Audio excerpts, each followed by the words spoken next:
Representatives of tribes from the Indian state of Nagaland have been holding talks with a museum in the English city of Oxford, hoping to secure the return of ancestral remains taken during the colonial era and put on display at the Pitt Rivers Museum for decades. The museum, which displays collections from Oxford University, holds the world's largest Naga collection. That includes thousands of artefacts, including 41 human remains, primarily skulls, and 178 objects that contain or may contain human hair. Historians say some of the remains were taken by colonial officers from burial sites and battlefields in Nagaland, where for centuries headhunting was common practice. Others were looted in acts of violence. The Pitt Rivers Museum removed all remains from public display in 2020, including those belonging to anthropologist Professor Dolly Kikon's ancestors. This museum has the biggest collection of the Naga people in the world, more than 6,000 pieces or so. And for the first time, there is a Naga delegation, not as researchers, not as scholars to study, but to connect and to reclaim our history, our culture, and our belongings. We do not look at these objects around as objects. They are our belongings and our heritage.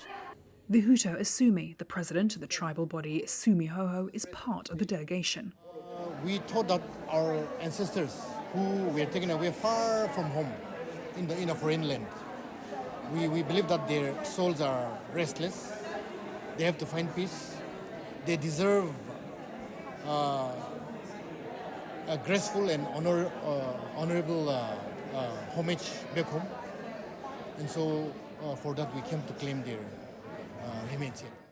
The 23 Naga representatives, including elders of several tribes, repeated calls by British lawmakers and campaigners for the government to legislate to protect ancestral remains.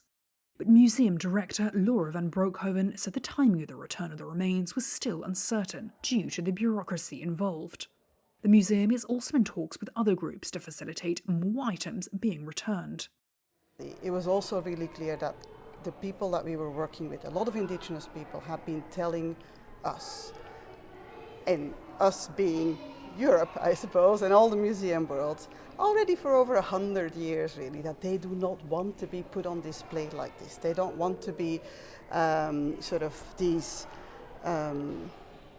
they don't want their ancestors to be put on display. They want their ancestors to come home. And I think that's why we also started the process where we're really trying to reach out to communities to say these are the remains that we have in the museum and start a conversation around care. There have been growing calls for such remains, as well as stolen art, to be returned to their communities as part of a centuries-old movement demanding reparations for colonialism and slavery.